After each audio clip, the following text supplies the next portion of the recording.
শুভ নববর্ষ। পয়লা বৈশাখ বাঙালির নববর্ষ। ইংলিশ নিউ ইয়ার সেলিব্রেশনের চেয়ে কোনো অংশে কম নয়, বরং ধুমধাম একটু বেশিই হয়। ছোটবেলার স্মৃতিতে নববর্ষের অনেক ছবি।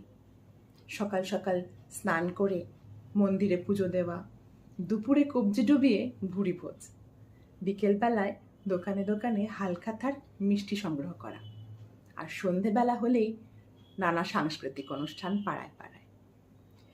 তবে নব্য বাঙালির অত সময় কোথায়?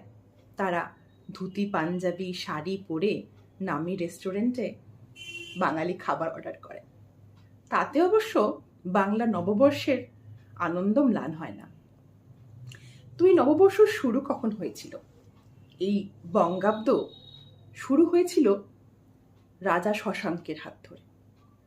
তবে এটাও বলা হয় যে 1556 সালে সম্রাট আকবর যখন দিল্লির সিংহাসন দখল করেন, তখন তিনি হিজরি ক্যালেন্ডার বাদ দিয়ে একটি নতুন ক্যালেন্ডার, একটি নতুন দিনপঞ্জি তারিখ-ই ইলাহি তৈরি করেন।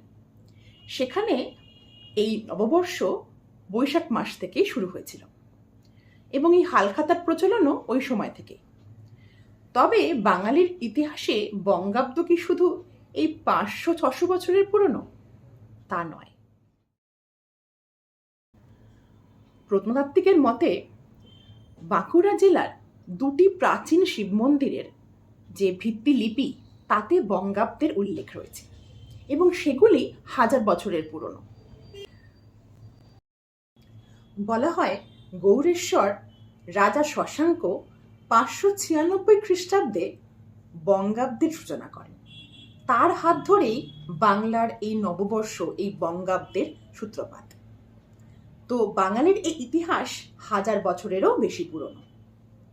তাই সবাইকে বলি শুভ নববর্ষ, প্রত্যেকে অনেক আনন্দ করুন এবং আমাদের এই চ্যানেলটি অবশ্যই সাবস্ক্রাইব করবেন।